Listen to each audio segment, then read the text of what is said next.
Hello Gobs, welcome back to my series, Final Fantasy Gob's Adventure. No one said anything yet, so I'm assuming that's just what this series is going to be called. I mean, it's still pretty early, but if you're seeing this for whatever reason and not starting on episode 1, go start on episode 1. What's wrong with you? I'm just kidding.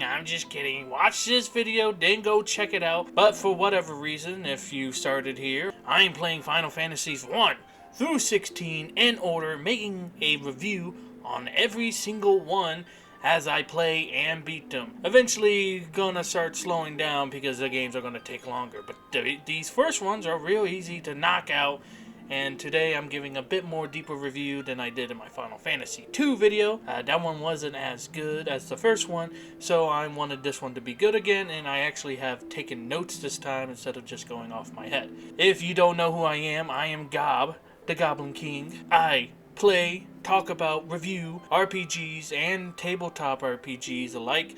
I do everything RPG, so if you're looking for a variety channel about different RPGs and video game RPGs, just RPGs in general, if that interests you, go ahead and subscribe. If you subscribe, you become a gob. You get to join the Goblin Cave, and that's about it. I'm trying to keep these intros short. I tend to ramble on too much, so with these videos, I usually go down and break down my review system. I'm going to do it every single time, so you should probably skip ahead like a minute or so. But for those who don't know, I have 5 gold coins starting out to give out to each of these games. So I have 5 different sections that can get gold coins. Starting with our first section, we have graphics, visuals, and animations. I'm not going to go ahead and deep dive into each one of these, but graphics, visuals, animations, how the game looks, how everything moves, stuff like that, gets a gold coin. Then we have gameplay and mechanics, obviously how fun the game is, annoying mechanics, anything annoying about the game in general, or something that makes it a slog to play through, gold coin. And then we have sound design, voice acting, music, which is 2 gold coins. Because music is such a big part to me that sometimes the music can be so good that it gets 2 gold coins. And sound design, usually there isn't really nothing in sound design as long as it sounds good instead of like grating on the ears or annoying, or if there's no sounds when there should be sounds, stuff like that. And then voice acting, I'm not too particular on it either. So this section gets 2 gold coins. Then we have writing, which is how good the story is or how easy it's to follow, how well the characters act, if the characters have personalities, just how well the game is written overall, if it flows smoothly, or if I need a guide to look it up. That might just be me because I'm dumb, but I feel like in order, a game should be pretty easy to follow, usually. Then after that we have merits, demerits, which means the game can earn gold coins or lose gold coins, depending on if something's so good, it gets a gold coin, or if something's so annoying, it loses a gold coin. Then we have final thoughts, which is for everything that doesn't fit in all the other sections. I come here and talk about it in this section. So for example, you might notice the title, I was wrong. I will be talking about that in the final thoughts. So if you just want to learn about that, then I guess you can go ahead and skip through the final thoughts. But this video is going to be pretty good, I assure you. You get the Goblin King seal of approval. And then finally, we have our final rating, 5 out of 5 if I would recommend it. And that is my review system. It's a bit weird, but for the most part, I'm aiming for games to get more than 5 out of 5. 5 out of 5 is essentially kind of bare minimum. Like sometimes it could be a good game, but for the most part, 5 out of 5 is bare minimum. And I want games to get above 5 out of 5 in order for it to be a great game. There is no max limit. A game can get an indefinite amount of coins, which could be biased or unbiased, but there is no perfect game. And I must say, this is opinionated content, okay? These are my opinions, so if there's something that you like and I say I don't like it, that's fine. Tell me in the comments why you like the thing that I didn't like. And vice versa, there might be things I like that you didn't like. And again, tell me in the comments. I love reading comments, so if at any point you're like, that doesn't sound right, or even if this entire review doesn't sound right, you can go ahead, just leave a comment, and I usually respond to the comments. Most of them, I know who you are. I know who's leaving the comments, so that's sometimes why I don't respond. Enough yapping. That's the review system, and that's everything about the series. Let's get into I did this the last time. Let's get into today's game.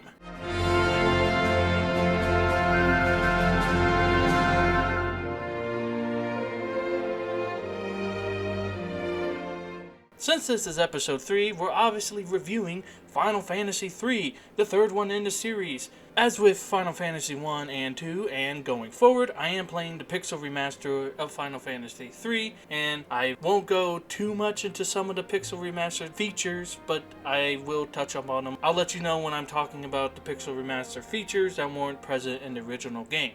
Now, before we start breaking it down into those categories, let's give you a bit of information. Well, we all know who published it, but when was it published? Final Fantasy III was developed and published by Square. That's what it was known at the time, Squaresoft in America. It would eventually become Square Enix in 2003. I went over that in my first video.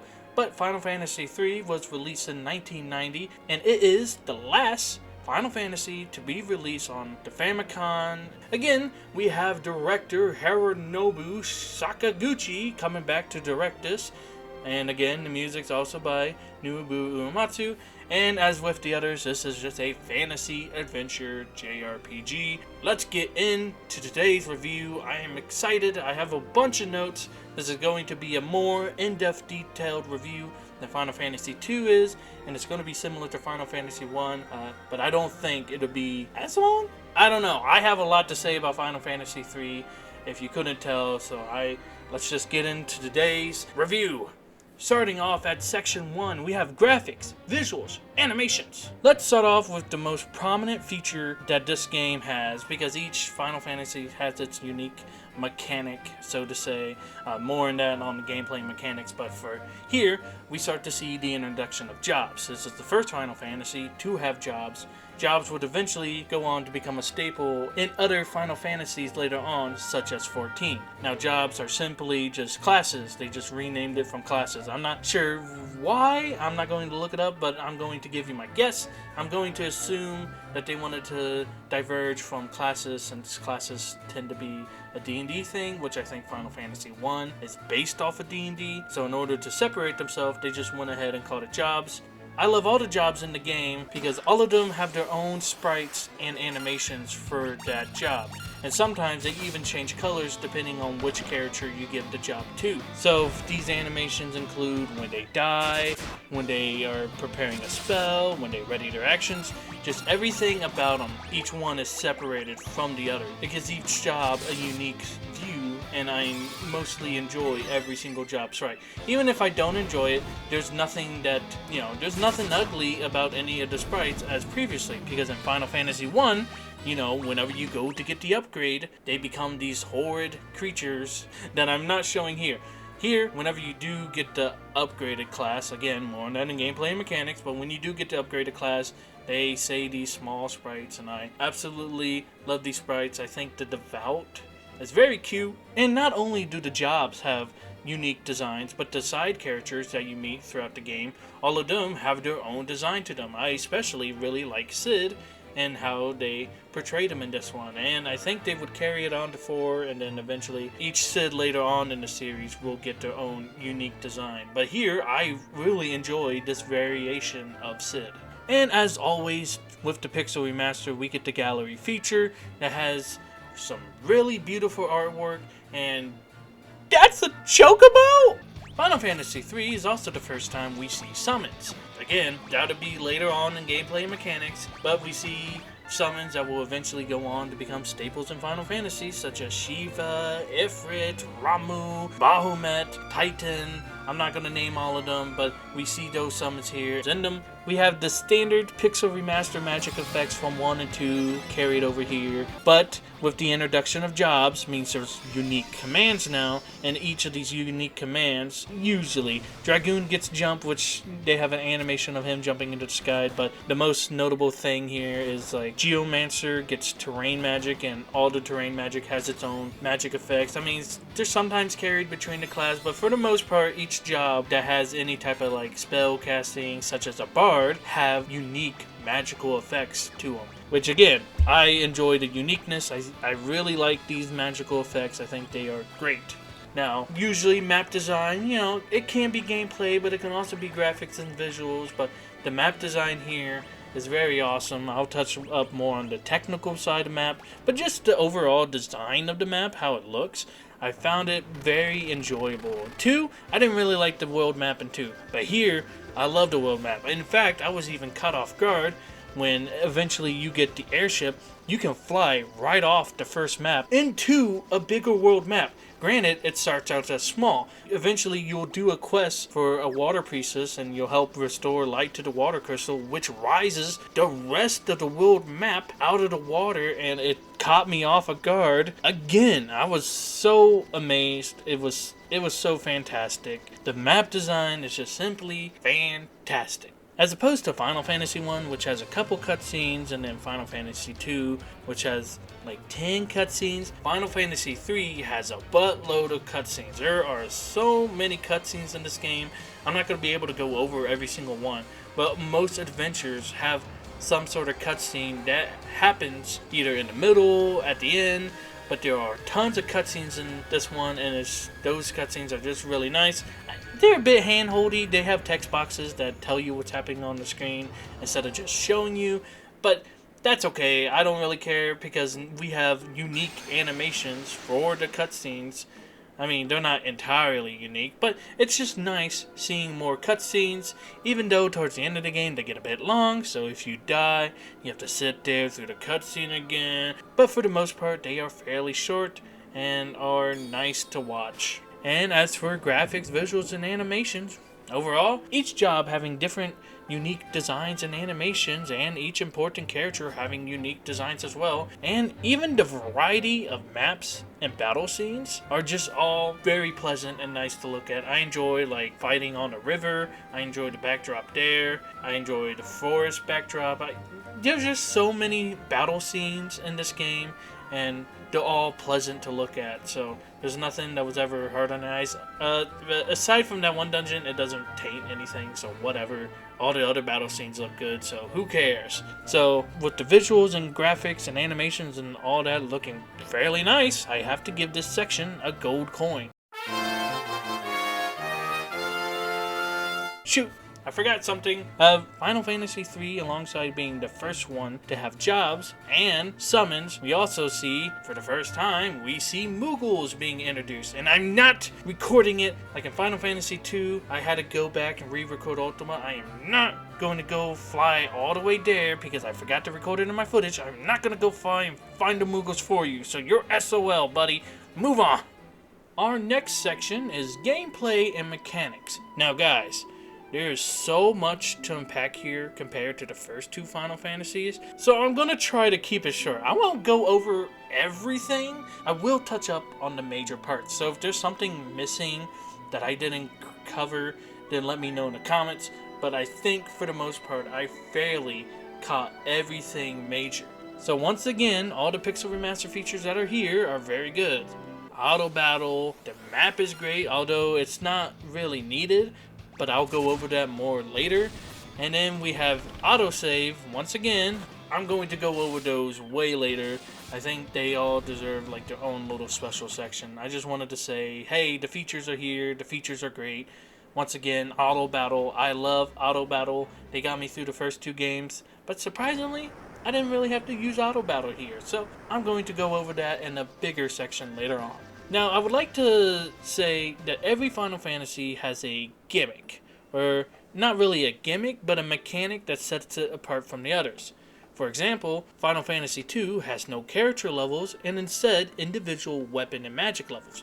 Final Fantasy VII has the materia system, and Final Fantasy VIII has the draining magic mechanic. So, the unique feature of Final Fantasy III, which I've already gone over, it's the biggest feature, that's why it's going to be the first big section, is the job system.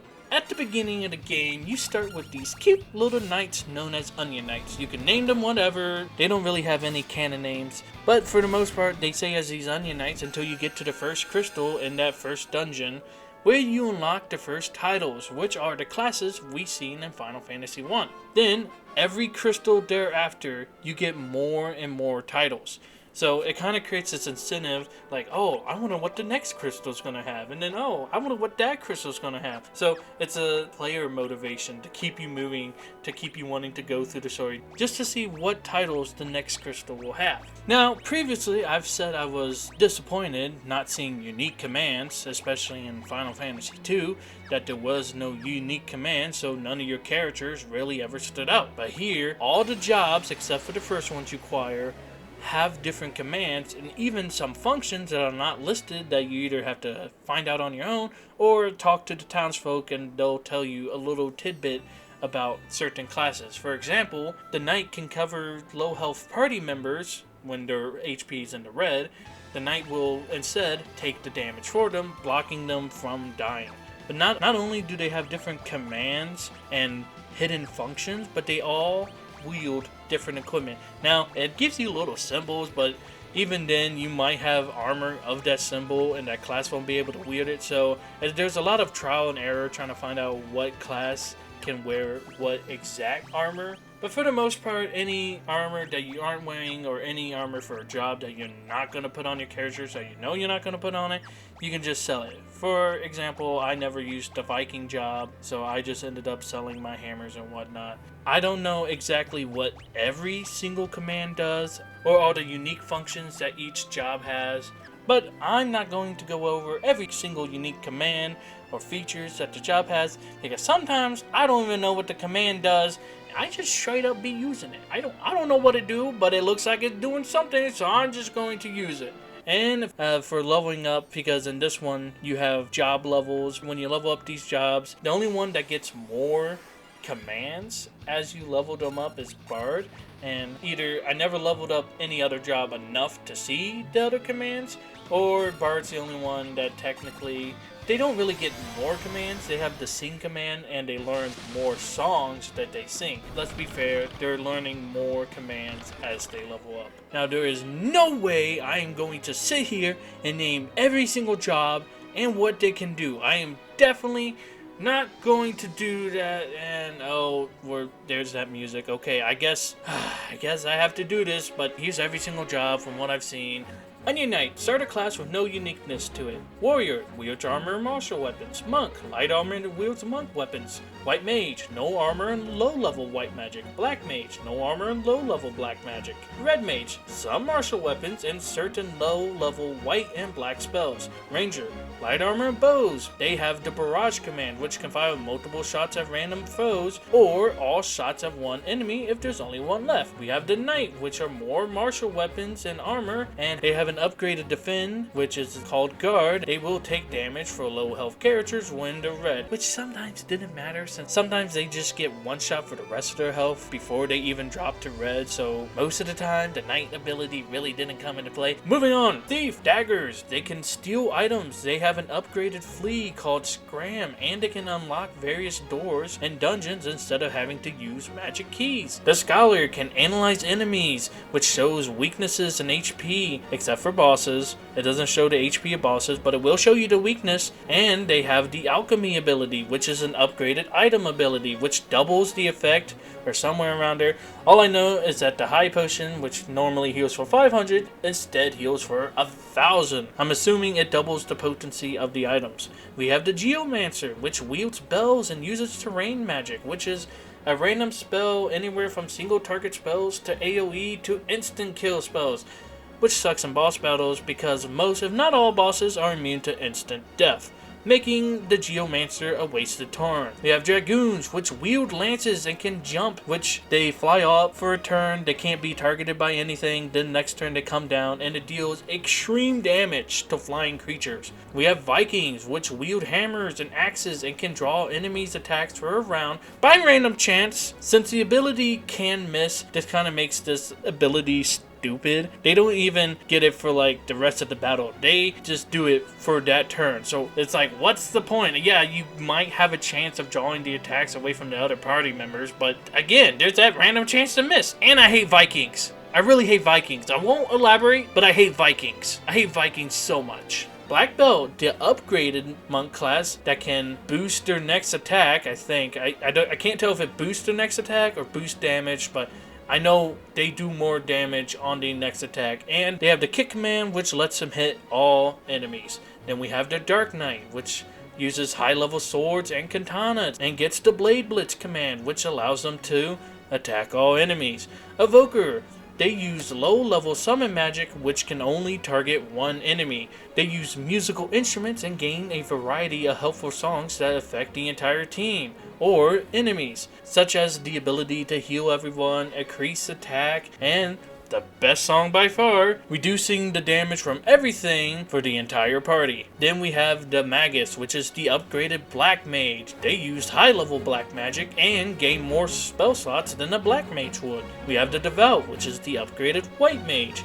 They use high level white magic and gain more spell slots than a White Mage. Then we have Summoner, which is a upgraded Evoker. They basically use the upgraded summon magic that the Evoker would use, which turns all the summons besides the Chocobo into an AoE attack. This is especially useful for Odin, Leviathan, and Bahamut, which are the strongest summons in the games. Then we have the Sage, which is an upgraded red mage with less martial abilities. They can use all magic, including upgraded summon magic, but they have far less spell slots than a Magus and a Devout would, and you have to balance between what black, white, and summon spells that you want to have on them. Personally, I just prefer using the Devout, the Magus, and then whoever gets to be the Summoner. That's what I prefer. But finally, we are moving on to our last job, which is the Ninja, which can equip literally everything. They can equip every single equipment in the game, and to gain the throw ability, which lets them throw a shuriken that you have to go and buy in an optional dungeon, and it costs a lot of money. But the throw command lets them do anywhere from near max damage to just straight up max damage, which is 9,999. You can only get Ninja and Sage. All the other ones you get them from crystals. You can only get the Ninja and Sage from doing the optional, quotation marks, optional Eureka dungeon. More on the Eureka dungeon later. And that's all the job, guys, and their unique commands and abilities. But from a side that they do even more. Every job that you can put onto your characters affects the character stats differently, such as martials get more strength and spellcasters get more intellect and spirit, respectively, to the class. White mages use spirit and black mages use intellect. Every character tracks every job level separately for the character. So if I make my level 42 knight a devout, they're at level 1. And if I make my level 44 Devout into a Knight, they're at level 1. And with these job levels, they level up separately from the character levels. So you have your overarching character level, and then you have your separated job levels. These job levels level up based on the number of actions that they take in battle. I think it's 1 level for every 6 actions. So technically you could just defend for a bunch, then win the battle and grind out job levels if you really want to do that, but that's boring. I hate grinding, I hate farming. I never find the need to grind or farm. Sometimes, inevitably, some games you'll have to do it. But for the most part, if I can avoid it, then I'd rather just get the crap beat out of me, but still progress, than going and having to grind and farm for a couple hours. But that's just how the jobs level up. And then finally, the job level also affects the amount of spell slots a caster gets, the number of hits a martial character lands, and the amount of damage or health said spells and attacks recover. And that's it for everything that the jobs can do in the game and how they affect your characters and how the job levels level up separately from your character levels. However, since you can assign characters the same job, so you can have multiple of the same jobs, which is a really cool mechanic.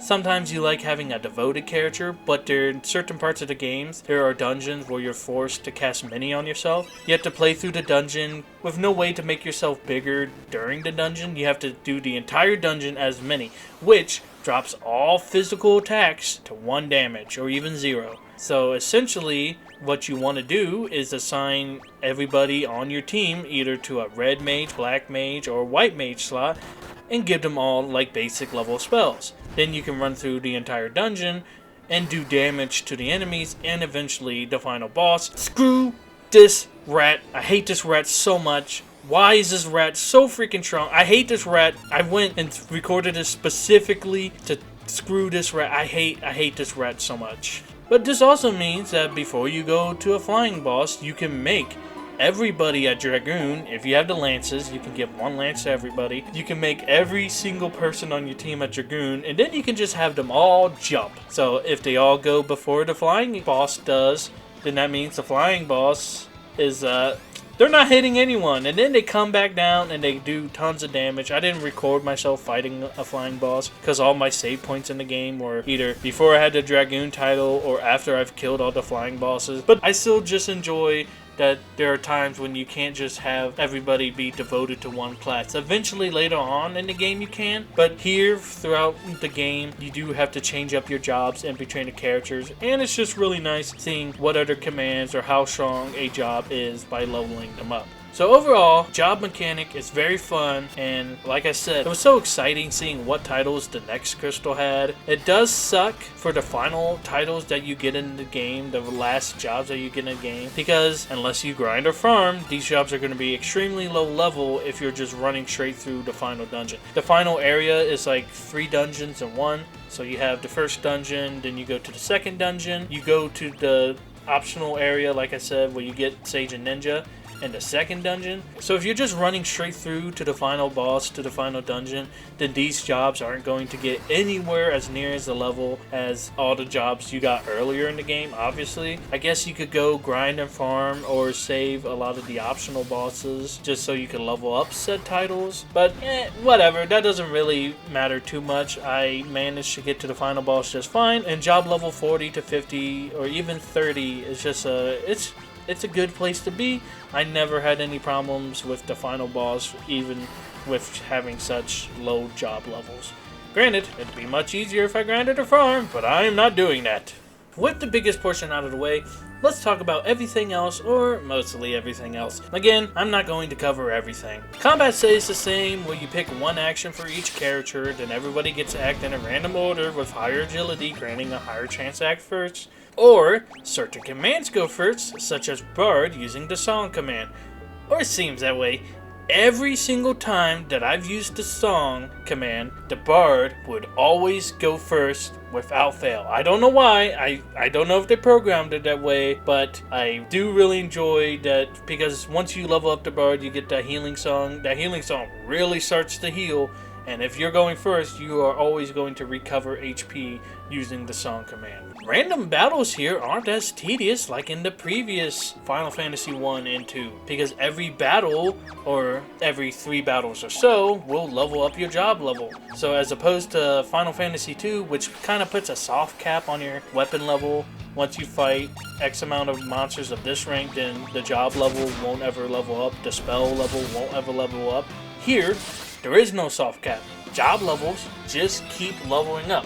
So random battles never really feel tedious because you know that your job level is going to level up, which in turn makes your character stronger. So every single battle is making your character stronger, which is really cool. I never felt like this game was ever a slog as opposed to the previous 2. Now let's talk about magic.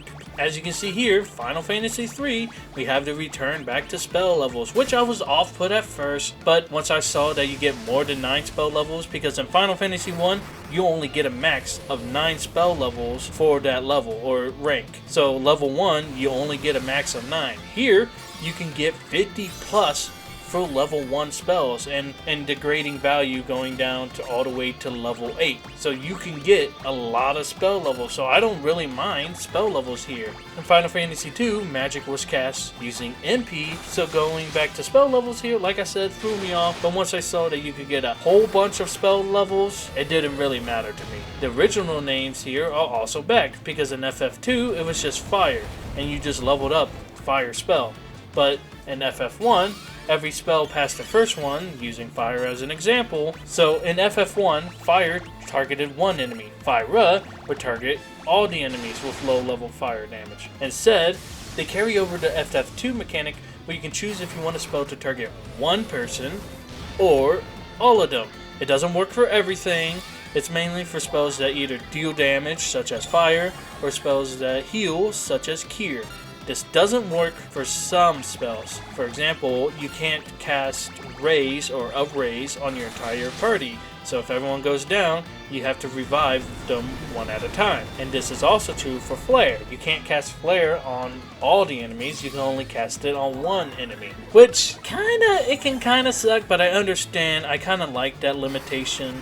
It makes battles a bit harder, which I'll get into the difficulty of this game later. But overall, that didn't really bother me. It was nice. You had to switch up your strategy. So, as I'm still talking about magic, each character can learn a magic and they can only use it if they have the appropriate job title learn. You can also make them forget magic, and if they forget the magic, you get that spell back to teach it to someone else. But if you don't want to do that, instead you can just have two characters exchange magic, and it exchanges all the magic. So for whatever reason, if you want to give this character all the white spells, then you can just exchange and give them all the white spells, and then whatever spells was on that character goes back to the other character. I guess if you accidentally give them a job that you're leveling up, you don't really feel like leveling anybody else in that job, then I guess you could just exchange the magic. But I never exchange it. I usually just forget the magic, because like I said, you get the spell back, so you might as well just make them forget, then just teach them that spell that you got back. One final thing to note about magic, that there's no ethers here, or ethers. Ethers?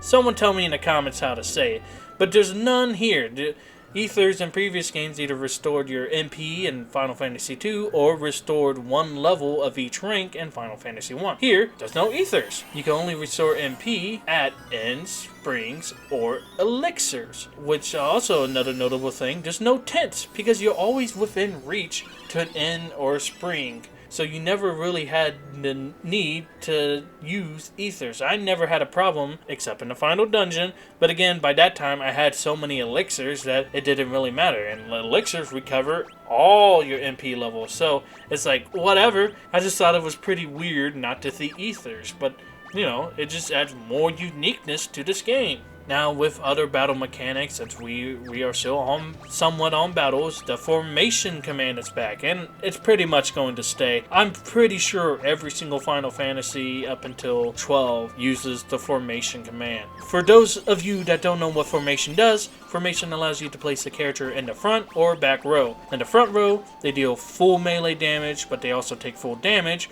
where in the back row, they deal little to no physical damage, but they take way less damage than being in the front row. Now, in Final Fantasy II, they had this mechanic, but it really didn't matter. It never really mattered because you could make their defense so high that if they're in the front or back row, it didn't really matter, and they could deal so much damage. It was like, formation, I never used the formation command in it. And again, we see the row command, which lets you switch between front and row during mid-battle, and then after battle, they go back to original formation. But here, we see probably the most annoying mechanic in the game to me, and that is ambushes and back attacks. Now, ambushes are, well, as it's pretty self-explanatory, the party gets ambushed. The enemy gets to go way before your party does, and then you go back to the original, select a command for everyone, and then it's random chance who gets to go.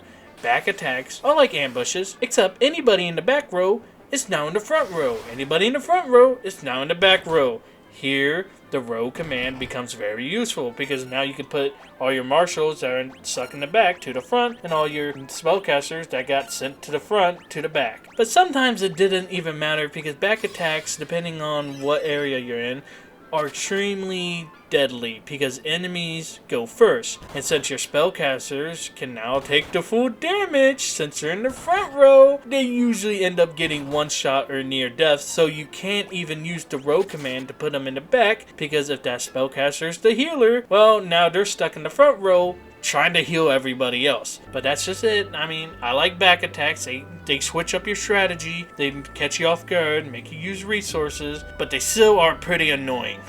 Now, as I guess this is going to come up every single time I do one of these reviews, but poison is back, and it does last outside of battle, but it's not that bad, because antidotes are really cheap, and you get Poisona literally in the first town, and there's even way less enemies that inflict poison. But darkness sucked. Darkness can only be cured with eye drops, or if you want to use the level 7 spell Asana to cure it. But again, eye drops are pretty cheap, but you never, I guess it was me, I only buy like 99 potions. I don't ever buy 99 of the status cures. It sucked in the middle of dungeon, not preparing enough eye drops. That's just a skill issue on my part. But darkness sucked way more than poison here, because darkness lowers your accuracy, which drops the amount of hits a character does to like 1 or 2 instead of like 12 to 20 if they're super high level. One thing to note here, that from aside battles, there are like, not really puzzles. Let me just explain it. There's a mechanic here where characters will request certain items to be used on them, such as you see here as a potion, and then here an elixir. Then you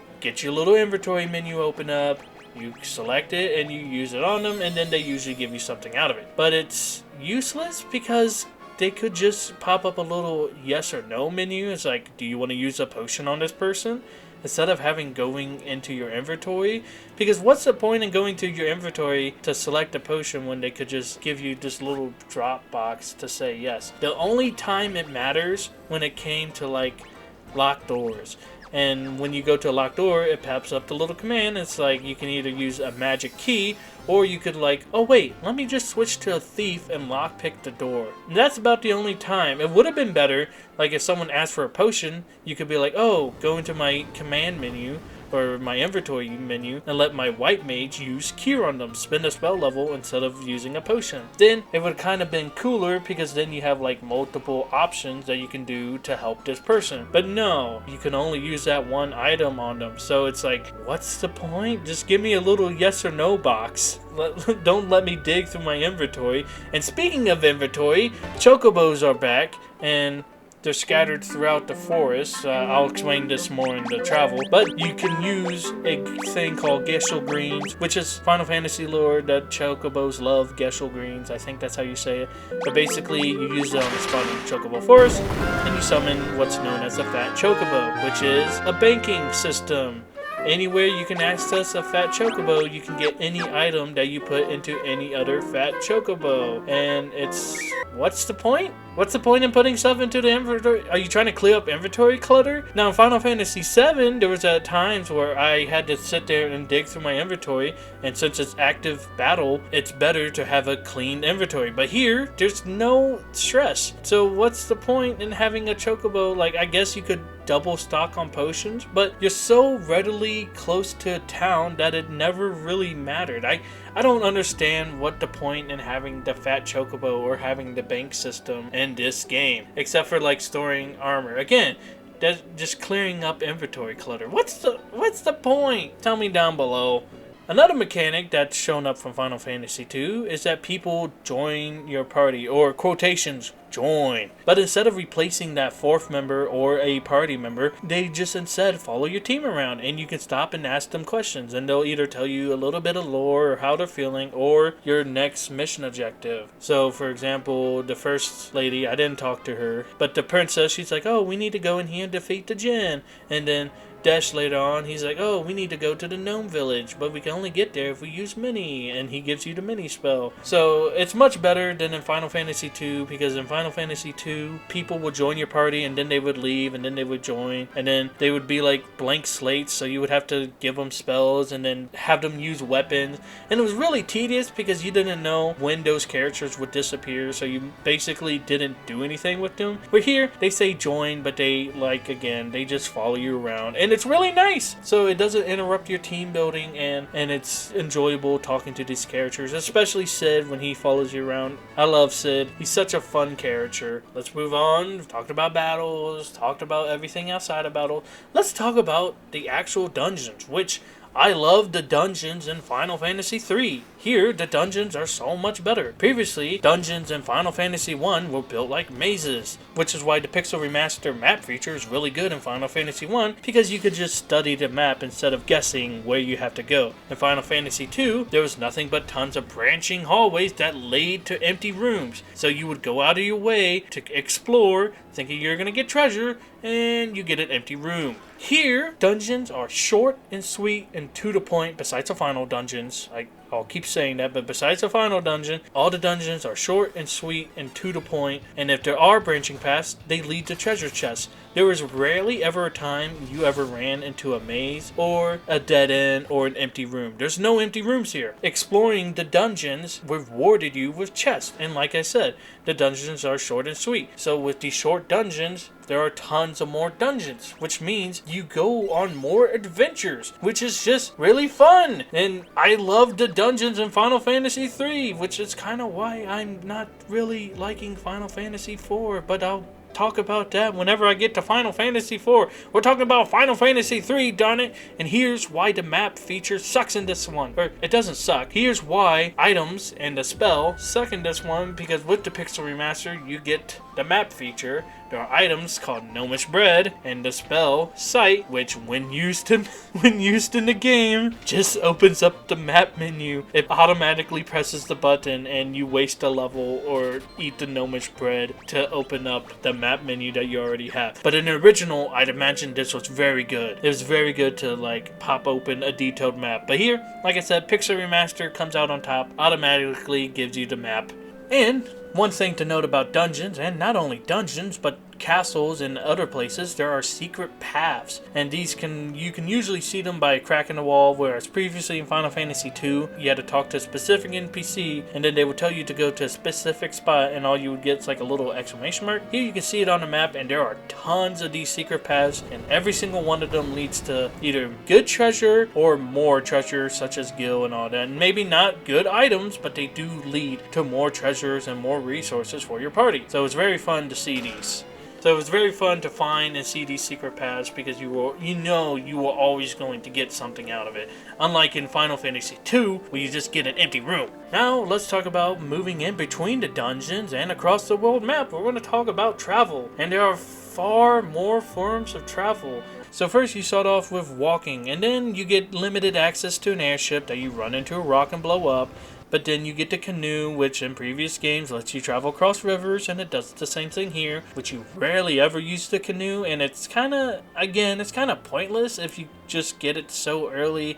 But I get it, it's another form of travel, and you encounter different enemies when you're in a canoe versus walking. But then eventually, after that, going on a couple more missions, you help some Vikings, they give you a boat, help some more people sailing the ocean. Sid upgrades your boat into an airship, but the airship can't land on land, so eventually you fly off the world map, help raise the world out of the ocean, and then eventually you fly over this kingdom, that airship gets shot down. You help out the kingdom, they reward you with a fast airship that can fly into the mountains, because previously the winds would block your airship, so you would need something really fast to get in there. And then Doga there, he would upgrade, I think Doga does it, I can't remember who upgrades it, but someone upgrades the airship into a submarine, which this is the first game to have underwater travel in a Final Fantasy game. So then you take the submarine, go underwater, help someone else out. And then finally, you unlock the final airship, which is this gigantic ship that's able to jump over small mountain ranges. Now previously, you were able to fly across mountain ranges in Final Fantasy 1 and 2. Here, you're limited by these mountain ranges, and you would need this large ship to hop over small mountain passes. So it's pretty good. Limited airship travel. I like it, instead of just being able to fly willy-nilly. And it does have like not a puzzle mechanic, but it has an obstacle mechanic, and it just adds more to the story. This game really felt like you just went on this big old grand adventure, which I'll get to in the writing. Then finally, let's talk about chocobos. As I said previously, chocobos are back, but instead of being in one location like in Final Fantasy II, they're scattered across the map, even in convenient locations. Like, why is there a chocobo here? Where am I going on this chocobo? What's the point? To access the fat chocobo? What's the point in having this little chocobo here? So stupid. I feel like every game that has chocobos kind of just... Chocobos never really become a big part of travel. Like, even in 7, you run across the desert and then, like, you never use chocobos again. You can, because they do the same thing as they do here. When you're riding on a chocobo, you move faster and you can move through rivers, and you don't encounter enemies when you're on a chocobo. So in certain spots of the games, it was convenient, but not needed. There was no need for the chocobo because you could just walk and battle encounters, and it's even better because as you encounters, you level up your job levels. So just like, what's the point in having chocobos? I don't get it, but you can't hate chocobos. I don't hate chocobos. I just think that chocobos aren't being used to their full potential. That's why you get them as a summon. Now, as I kept saying previously, optional dungeon, optional bosses, there are more optional things to do here. In Final Fantasy 1 and 2, they're like little to no optionals in the original version of the games. Remasters or remakes, whatever you want to call them later on, would add stuff to them that are optional, such as the dinosaurs add stuff to Final Fantasy 1. But here, we see more optional stuff, and they reward you. So there's bosses, 3 bosses: Odin, Leviathan, Bahamut. When you fight them and beat them, they give you the summon spell that you can, or you can just wait till this final optional Eureka dungeon, which is at the end of the game, which is the optional dungeon I keep alluding to, but you can just buy Odin, Leviathan, and Bahamut there. But it's nice to have that optional boss battle there because it does reward you with a bunch of gil and a bunch of XP. So going off and doing these optional bosses are really nice. And then they say Eureka is optional, but really it gives you the Sage and Ninja title, which I didn't really use Sage, but it gives you the Ninja title. Ninja's amazing. It gives you really high level weapons, or at least really high level swords and stuff. So I guess you can make your 2 martial classes into classes that can wield these really powerful weapons. And most importantly, they give you the level 8 spells such as Meteor, Flare, Arise, which fully resurrects a character with full HP. That's so good! I, as a stupid little dum-dum, didn't do the optional dungeon, and I had such a hard time doing the mini-boss before the final boss, and the final dungeon gave me such problems until I went and did the optional Eureka dungeon. It's not optional. I want to say, unless you're challenging yourself, or if you over-level, that you have to go do this. And besides, who doesn't like having all 8 levels of spells? I mean, if you're like completionist, just do it. And again, that optional dungeon also granted more level ups and more job levels. So I was, not only did I have the level 8 spells, the good equipment, the good classes, I also had higher levels, which in turn made the final boss and area easier. Let's talk about one thing that annoyed me, and that was the mini dungeons, or the dungeon where you had to miniaturize yourself. There's also another variant where you frogify yourself, but usually you just use frog to jump in, and then as soon as you get out, you can immediately cast frog on yourself to untransform yourself back from a frog. So what's the point? What's the point of frog dungeons? I get it, story reasons, but there's no like mechanical reasons besides just wasting 2 spell levels. And then the mini dungeons, yeah, they force you to switch up your strategy. They're so annoying. Like I said, screw that rat. Show it dying here again. I freaking hate this rat. I hate this rat so much. Rat gif it. Don't do that. Don't look that up. Compared to the other ones, I wouldn't say this is more difficult, but I did get a lot more game overs. Final Fantasy 1, no game overs. Final Fantasy 2, 1 game overs. Final Fantasy 3, 10 to 15 game overs, and that's mostly just dumb decisions. Like for me, I didn't switch all my marshals to spellcasters and mini dungeons, so they couldn't do any damage, so of course the party got wiped because I couldn't kill things quick enough. But sometimes it feels like it's really cheesy. Like enemies will do such high damage, like in a final dungeon, regardless of the armor I was wearing, enemies would like 2-shot marshals. So if you get ambushed or back attacked, your party will most likely die, because if it's like 4 ninjas or whatever that each do 1,000 and you have less than 2,000 health on each character, guaranteed 2 or 3 of them are probably going to die. Again, I wouldn't say it's difficult, but yeah, I would say it's pretty difficult. And the bad thing, the Pixel Remaster balances it. So it's supposed to be easier than the original Famicom, their hardware version. This game was brutal, but it was still fun. I still enjoyed my time. Like I said, that rat annoyed me, but it was still a pretty fun time, because in the previous ones I would use auto battle just to get through battles. Here I actually had to switch up my strategies at time, like back attacks, ambushes. You had to stop and you couldn't just auto battle. Now I know that's contradictory to the footage, but remember, the beginning of the game, there's no unique commands. And at the ending of the game, I had already beat the final boss, so it's like my characters were already such high level, so I could just auto through that dungeon again. Here's the one thing I was wrong, guys. I know I said in Final Thoughts, but I have other things about Final Thoughts, but I was wrong about autosave. I was wrong. In my first Final Fantasy 1, I said I wish there was a feature to turn it off and that I disliked it. So let's start with the thing I hate most about Pixel Remaster, and that's the autosaving.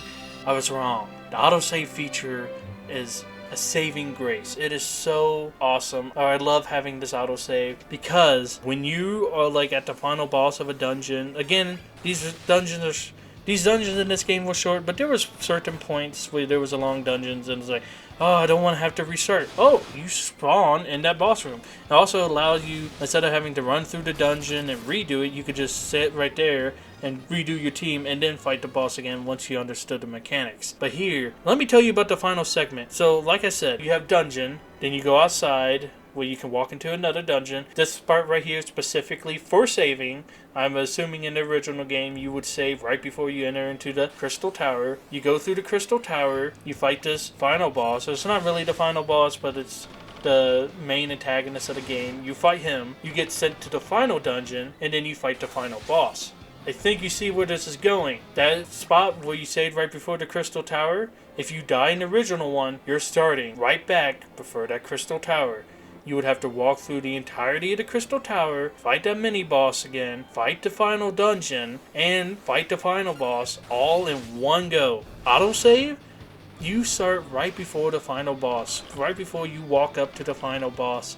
I loved autosave. I died once to the final boss, but I could only imagine having to go through all of that multiple times on original hardware. Because remember, Pixel Remaster is more balanced. So, Gob couldn't admit his faults, and I'm admitting.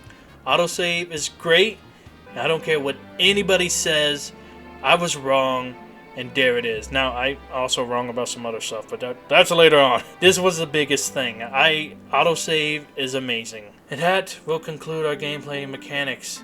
Overall, the game is incredibly fun, designing your party, mix and matching all the job and spells and items. The first time I played it for an hour, and I didn't even notice an hour had passed because I was having such a fun time. Not only from the gameplay mechanics, but from the story itself. It's just so fun, and I'll get into that in the writing.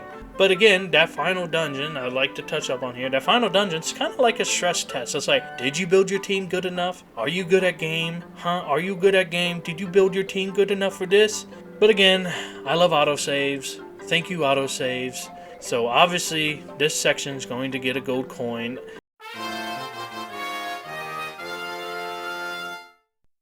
Now, you might think, oh, this section should be worth more than 2 gold coins in the other sections. You guys can skip ahead unless you want to hear this. But for the reason I do this, because I kind of place gameplay mechanics on like a scale, like here's something good, here's something bad, here's something good. And then obviously if there's more bad than good gameplay mechanics, then this section isn't going to get a gold coin. Whereas music, I feel like music or sound design or something can always at least get a gold coin, and then the music can sort of give it that next gold coin. But whatever, this section gets a gold coin. And we're done with the longest section, I think. So let's talk about our next section: sound design, voice acting, and music. Now, same as always, with sound design, like I said in the beginning, I'm looking for bad sounds. I'm looking for no sounds when there should be sounds. But here, probably one of the only times I'll actually say something about sound design, I really enjoy the resurrection sound whenever you go to the springs. It's playing on screen, but I love this sound. I don't know why, but it tickles my brain. So I'm already off onto the good note with sound design. I think you guys can already tell where this is going. But there's no voice acting. Duh. It's so 90s. The first voice acting won't come along until Final Fantasy X. There are vocals in older games, but I talked about this in the first Final Fantasy episode, so I'm going to go ahead and skip it. Lastly, first of all, Nobuo Uematsu is an amazing composer. I hope I'm saying that right. He's an amazing composer. The original classical arrangement for this game, I don't want to say 16-bit. I think it's 32-bit now. I don't know. The original composing is amazing.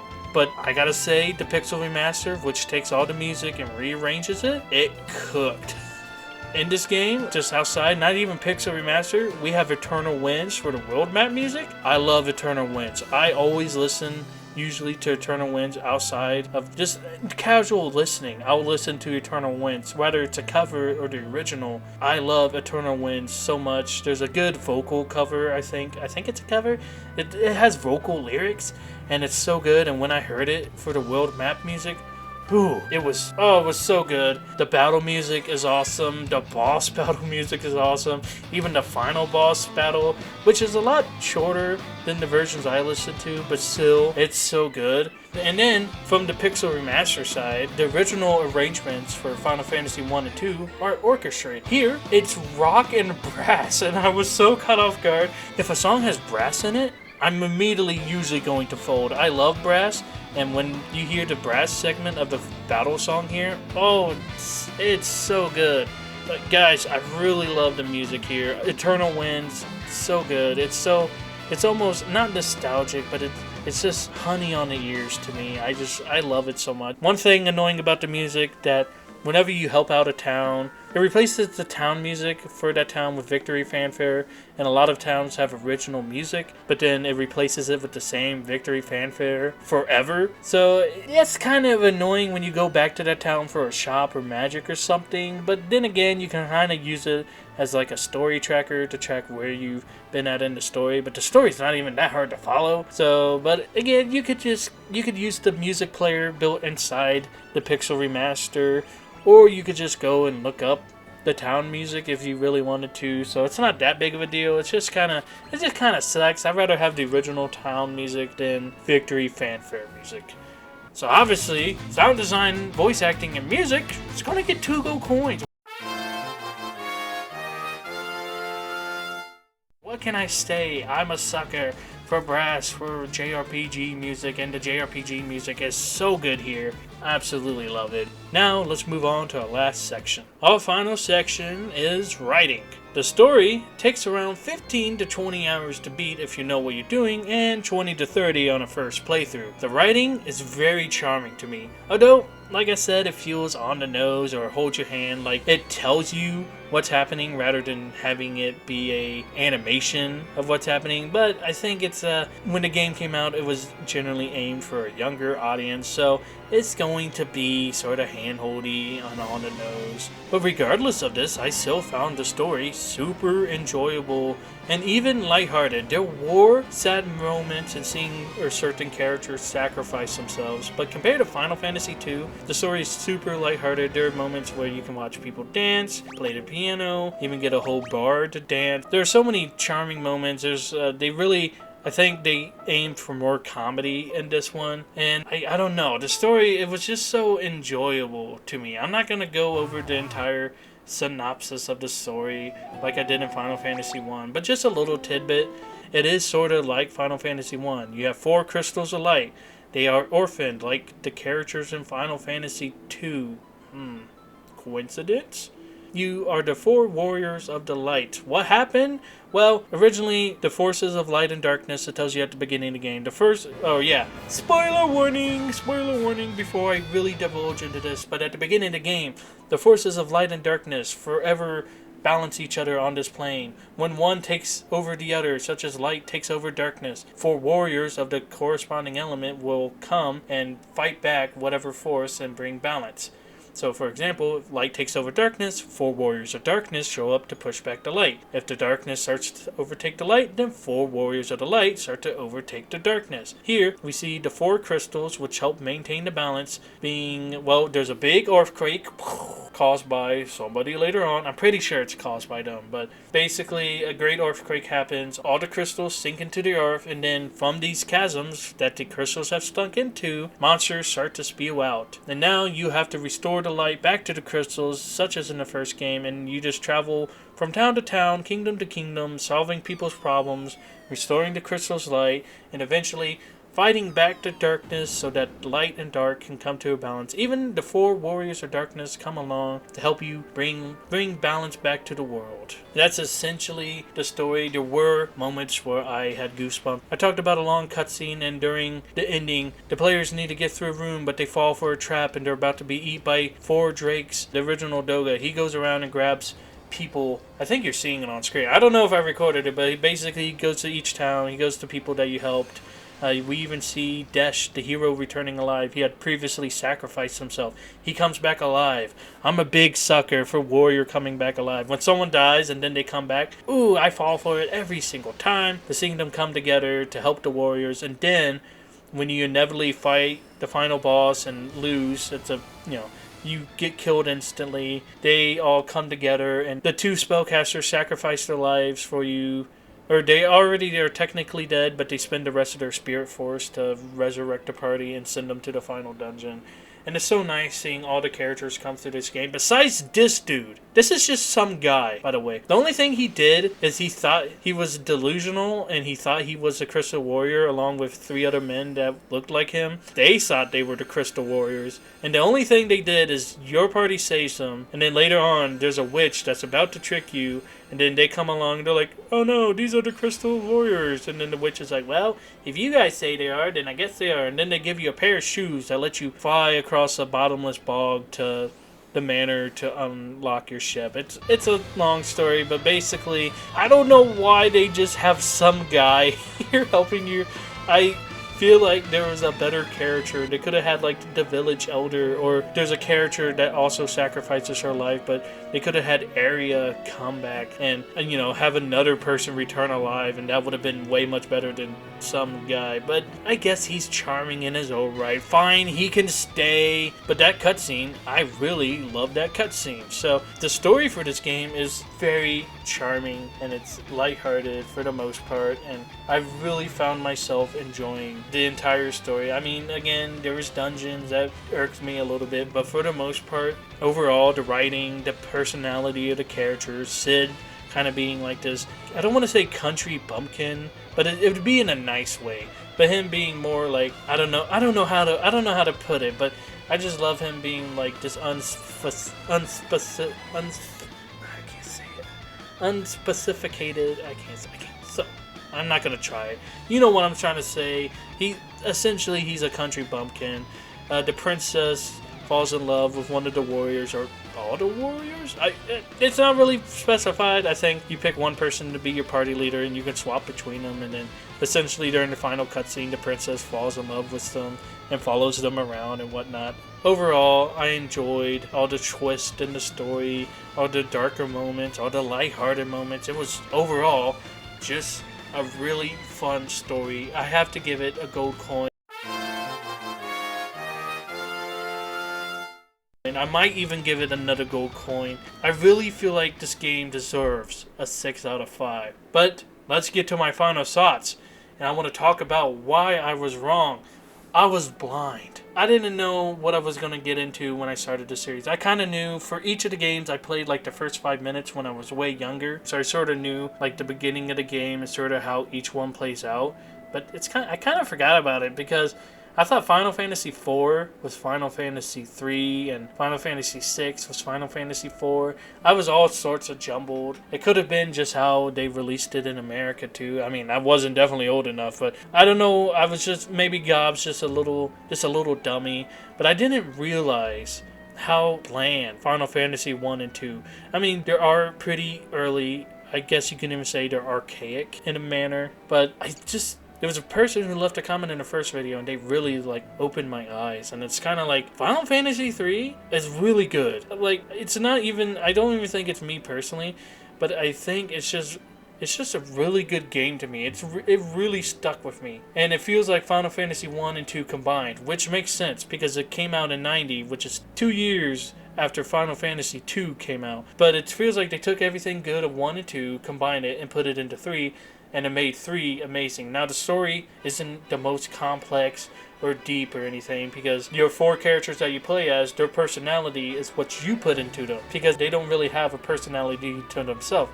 It's what you make out of them. Now, I can't say that for the remake, which I'll play the remake way after this series, But then when I do play the remake, I will come back and compare it back to this one. So, but I feel like I was blinded. I think I was too lenient on Final Fantasy 1 and 2. They are just really slogs to play through. I mean, they do take less time than Final Fantasy 3 to beat, but Final Fantasy 3 really didn't feel like it took that much time to beat for me, even though it says like 30 hours on the screen. It didn't feel like 30 hours. Final Fantasy 1 and 2 felt like 30 hours, and they are like not even 20 hours to beat. And I just think Final Fantasy 3 is so good. It pushes down just how bland Final Fantasy 1 and 2 are, how much of a slog they are. I'm going to say I was wrong yet again. Final Fantasy 1 is going to say it is 4 out of 5. I almost put it down to 3 out of 5. I don't think it's that bad, but I don't think it's near as good as 3. So Final Fantasy 2, which I had at 5 out of 5, I'm going to put it down at 4 out of 5.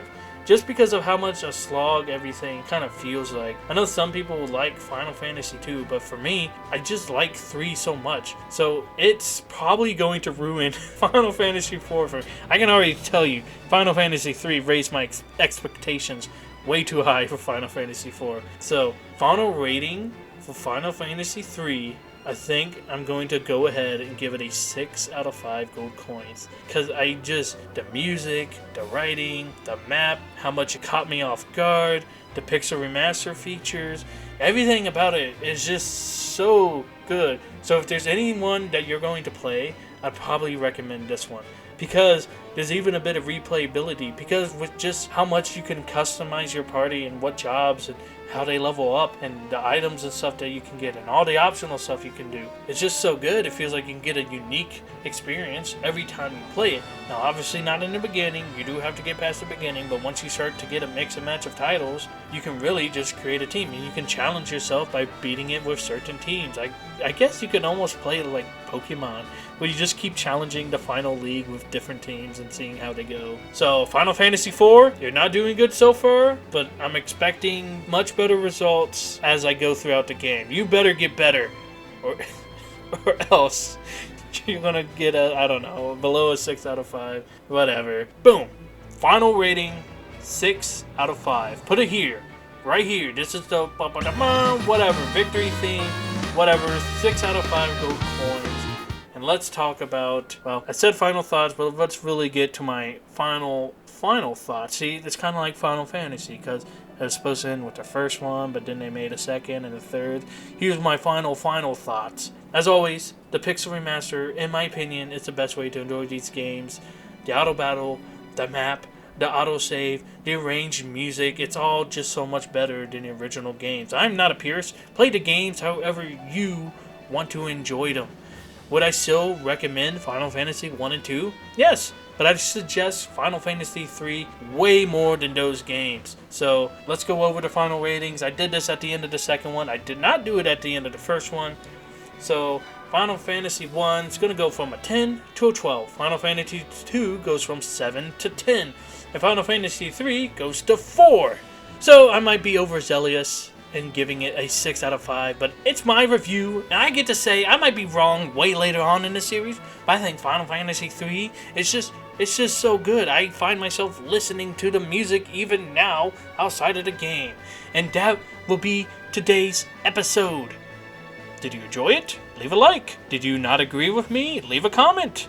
If you want to see more of this series, I am going to keep playing these. I am going to keep releasing the series. No matter how well the video does, I am going to keep releasing these until you get to your favorite. Again, Final Fantasy 11 and 14 are getting their own thing, but I am only doing the main series as of now. I'll keep doing Final Fantasy games after the series. This is just every main entry into the series. So if that interests you, subscribe. Like I said, you get to become a gob. You get to be part of the Goblin Cave. I don't have anything set up yet, you know. I don't have that many subscribers yet, but it's time for my social media plugins. I have a Twitter. I share any video from my YouTube to the Twitter, so if you use Twitter a bunch, I'm on there, or X, or whatever you want to call it. I always put whatever video I just uploaded onto Twitter, and then if you want to post things to me, or ask me things, or something like that, you can always go to my Reddit and make a post there. I don't really know how to get my Reddit out there, but people hate Reddit, so whatever. I don't know. I just share my videos to Reddit now, so if that interests you, go check out the Reddit. I would like to thank you guys for watching the videos, for spending some of your time, especially if you made it to the end of here. This was a long video. This one more in-depth than Final Fantasy 1, I think. But if you enjoy it, you know what to do. Like I said before, like, comment, even share it if you want to. But anything you do, thank you. From the bottom of my little green heart. I hope you guys enjoyed this video. Stay tuned for more. And I hope you gobs have a lovely day. See you next time.